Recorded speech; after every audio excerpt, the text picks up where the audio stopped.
Welcome. Today we are going to take a look at the weapon abilities. In the first part of the videos I will be explaining all the skill trees together with the passives, and then in the second part of the video I will just quickly explain why, for example, two-hander or distraction stuff is used in PvE and PvP. Let's get started. Let's start with the two-hander skill tree. So obviously you will need a two-handed weapon. Now the ultimate, this is a pretty new ultimate, so Onslaught kind of gives you, like, when you kill the enemy while using the ultimate, you regain the full ulti cost, really strong. Or Berserker Rage, while the ulti is active, you're basically CC immune, so nobody can stun you, for example.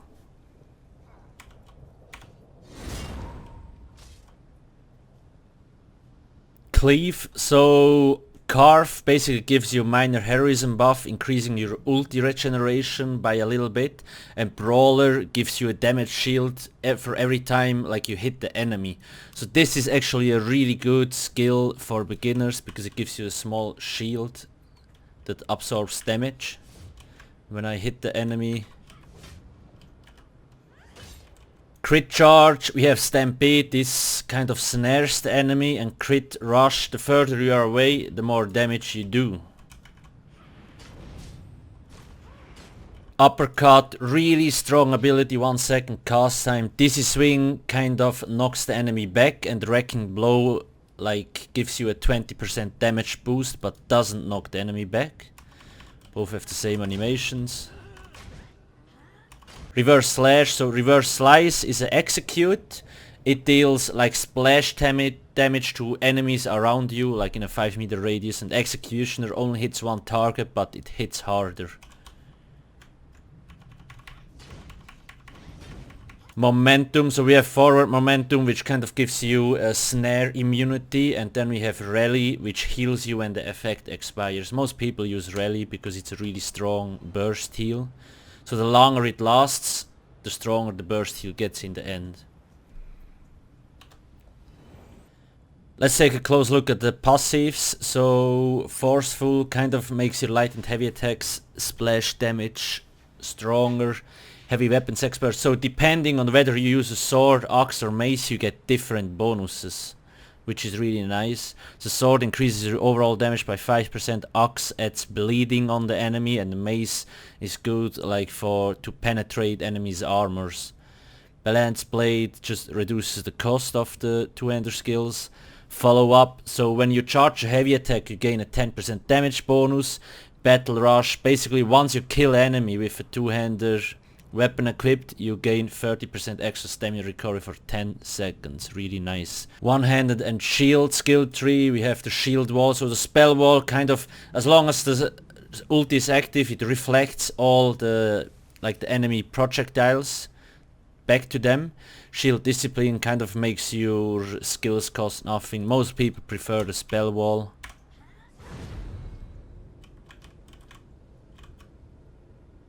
Then Puncture, this is a taunt, so we have Ransack, which gives you a small resistance bonus, and then we have Pierce Armor, basically everybody's using this one, which also like reduces the enemy's spell resistance. Low Slash, so we have Deep Slash, this hits 2 additional enemies, and Heroic Slash gives you minor heroism, increasing your ulti gen. Now, when you use this skill, it basically, like, the enemy will deal 15% less damage, and it also snares. Defensive Posture, so we have Defensive Stance. This reflects a projectile to the enemy, only one projectile though. And you also see, like, in general, you get, like, the amount of damage you can block is increased by 8%, and the cost of blocking is reduced by 8%. So this is a really strong defensive skill. Absorb Magic, so with this morph you basically can absorb the enemy projectile and it will heal you for the amount, the damage done. Shield Charge, we have Shielded Assault, so this, like, you gain a damage shield, and then here the stun lasts longer. So this is a gap closer, so you see the enemy there. Bam, stuns him. Power Bash, so this is a stun ability. We have Reverberating Bash, so this inflicts major defile which reduces the enemy's healing down, and Power Slam, like this, it doesn't stun but it deals more damage.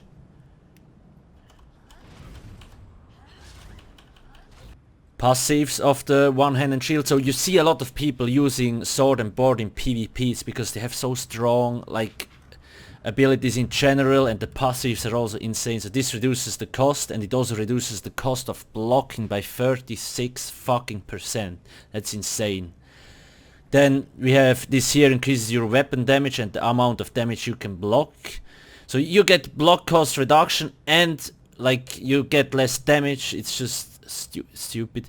Then we have Deadly Bash, so increases your standard bash attacks. It's just like it deals 100% more damage and it costs less stamina. Then here increases the amount of damage you can block from projectiles and ranged attacks. So damage abilities do again less damage. And then while you block you can move around still pretty quickly when you have the passive. So those are overall really strong passives, simply because it doesn't cost a lot to block, and it's just the damage, you basically get no damage at all. Dualwield skill tree, we have Lacerate, there is Rend, so this deals damage over 16 seconds and it heals you for 50% of the damage done. Thrive in Chaos, 8 seconds long, and like the more enemies you hit, the more overall damage you will do. Twin Slashes, we have Rending Slashes, which like increases the initial damage, and the Blood Craze, which gives you a healing effect. This is a damage over time effect, so you can use it like this. Then the enemy will get damage. Flurry, we have Rapid Strikes, each hit increases the damage of the subsequent hit, and Bloodthirst Morph heals you for a percentage of the damage done. It's like 0.6 seconds channel time. Whirlwind, this is an AoE ability, so we have Whirling Blades. Nobody uses this one. It basically gives you the stamina recovery buff, but you get that from potions or from 1000 other effects. Steel Tornado, this has increased radius, so everybody's using this morph. Blade Cloak, we have Quick Cloak, so this increases your movement speed for 5 seconds by 30%. Deadly Cloak increases the damage, and both also reduce the incoming AoE damage by 20%. This is a really nice defensive skill. Hidden Blade, we have Shrouded Dagger, so like there is the dagger you throw at the enemy can basically bounce off to 2 other targets, dealing increased damage the further it bounces. Flying Blade on the other hand like increases just the damage from 1 dagger, and it has a further range, so 28 meters, this one only has 20 meters. Dual wield passives, so we have Slaughter, increases damage with dual wield abilities by 20% against enemies with under 25% health. So basically this ability makes all dual wield skills and execute in some kind of way. Then we have Dual Wield Expert, just increases your weapon damage by 6% from the offhand.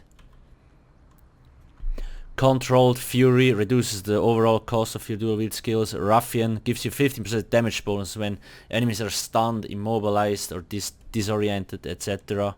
Then we have Twin Blade and Blunt, same as with the two-hander. Like Axe gives you bleeding, Mace gives you more penetration, and the sword increases the overall damage done. So overall the dual wield abilities, passives in general, are really strong. Bow skill tree, so we have Rapid Fire. Now there is 2 more. Toxic Barrage, like it deals poison damage, and after the ulti ends the enemy kind of gets a damage over time effect on himself, continuously dealing damage. And then we have Ballista, so this summons a turret, and instead of you attacking the target, the Ballista attacks the target. Poison Arrow, so Venom Arrow kind of like, if you hit the enemy while he's casting, it interrupts in. And Poison Injection, just like the damage over time effect, deals more damage the lower the health gets. This is probably the one of the strongest executes in the game. Volley, so we have Endless Hail. This kind of increases the duration and reduces the cost, but has a smaller range. Arrow Barrage, on the other hand, like has a bigger radius, but doesn't last that long.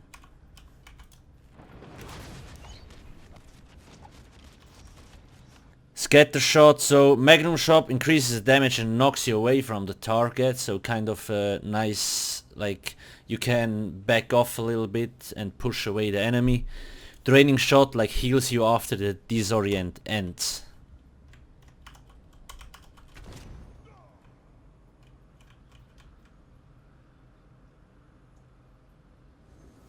Arrow Spray, so there is a Bombard. When you use this one it immobilizes the enemy. And Acid Spray deals poison damage and it also adds a small damage over time effect. Most people prefer a Bombard though, because it kind of roots the enemies. They can't move.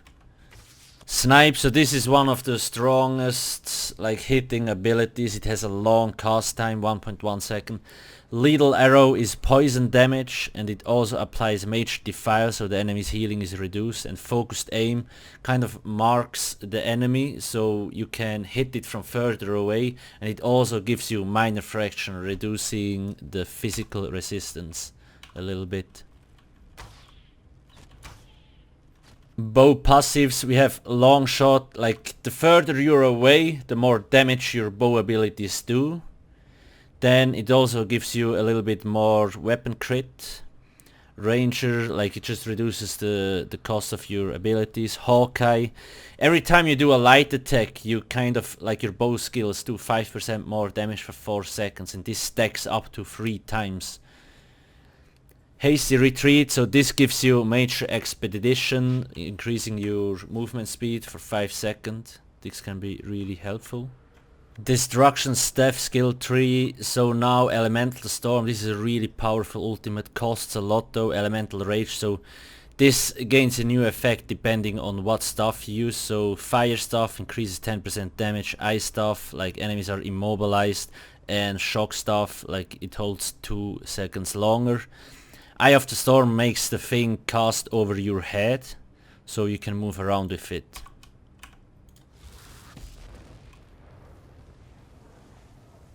Ice Morph.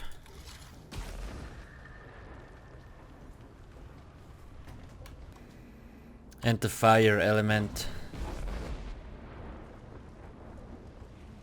Destructive Touch, so there is a Destructive Clench. This, like, depending on what you use it has different effects, and like on what element you use. And then Destructive Reach just has an increased range.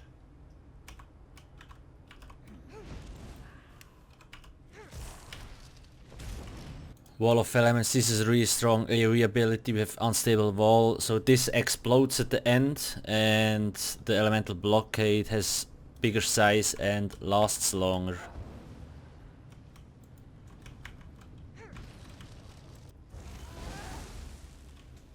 For Shock, so there's Crushing Shock. This interrupts like somebody that is casting something, and then Force Pulse just deals like 10% more damage, and people can get like Burning Effect, for example. Always looks the same. Weakness to Elements, so this is kind of a debuff ability, like duration is refreshed on damage, and then we have Elemental Drain, which makes you restore Magicka, so this is a really powerful resource management ability. Impulse, so this is kind of the AoE ability from the destruction stuff. We have Elemental Ring, this deals like damage over time, and Pulsar reduces the enemy's max health.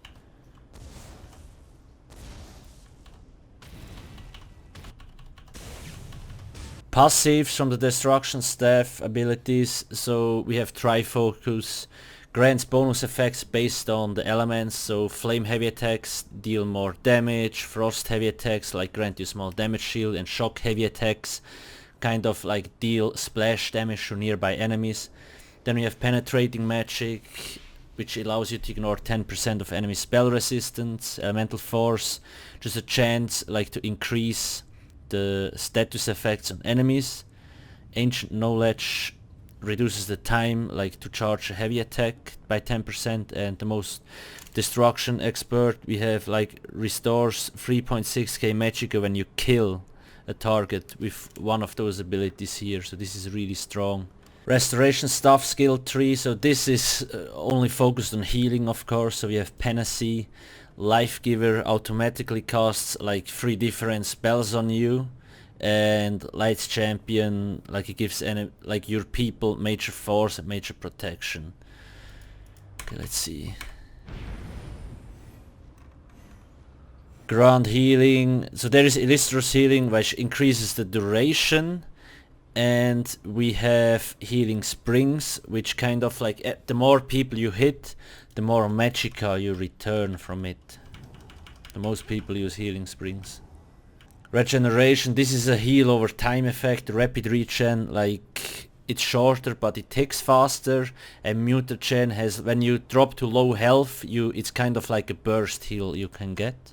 Blessing of Protection, so there is Blessing of Restoration, this has increased size, healing done, and duration, and Combat Prayer gives like your friendly's minor berserk, increasing the overall damage done by 8%.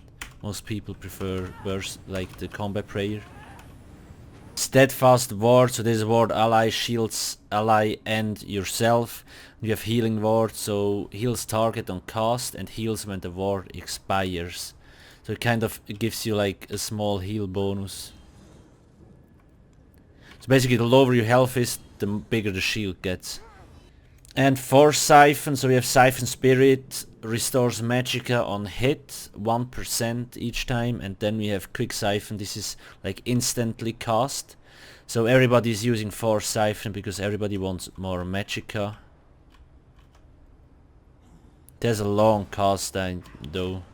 Passive abilities, Essence Drain, so after a heavy attack you heal for 25% more healing, and then also heals yourself and nearby allies.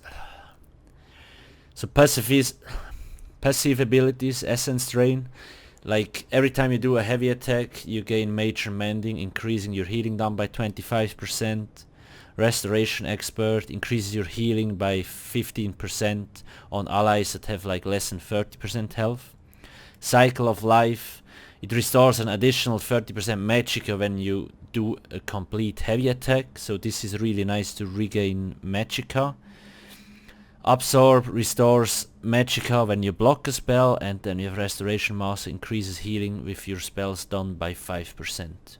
Now the second part of the video, I want to talk a little bit like what makes those weapon skill lines special. So Elder Scrolls Online has a kind of a unique combat system, so you can combine your class skills with any weapon skill trees, right?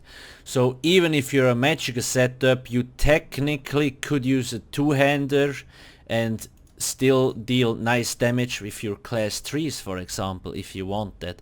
That's why it's so hard to see sometimes what kind of builds people use, because you might see a magicka Sorc with Dualwield, because some use Dualwield due to the Twin Blade and Blunt passive. Each sword increases your damage on by 2.5%. That's just one example, right? So it's really hard to actually see why people use something. Now, some are more used, like for example in PvP for stamina characters, two-handed is almost a must because Rally has a really nice burst heal. Then there is also like gap closer we have here. For example, Dualwield doesn't have a gap closer, so most people don't use Dualwield. But many also use Sword and Board because you also have a gap closer here and really strong passives together with like a nice ultimate, and just like you can animation cancel really well with those skills. For magicka setups, for example, most people use Destruction Staff simply because it's a nice ranged, it's easy way to deal damage from far away together with Force Pulse, and it just also has really nice passives. And of course for healers, depending on what class you are, for example if I'm a magicka Sorc and I want to be a healer, I basically have to use those skills here. But for example when I'm a Templar, I have one like class skill tree dedicated to healer. so I don't necessarily need the restoration stuff. I could run around with like sword and board and still be a great healer. So that's where it kind of gets blurry for most people, and it takes time to understand how to combine those things. So I will make sure to put the link into the description with all the other 4 classes where I explain the class skill trees, and on those videos you will also find tons of builds in the description, so you can like find, I put together as much different builds as possible from myself and from other people, so you can get a better perspective on the game. Most important, of course, is experience, so just play the game, get better, inform yourself, join a guild, so you can ask people for advice, and then you're good to go. Anyway, that's it. Thanks for watching and have a nice day. Cheers.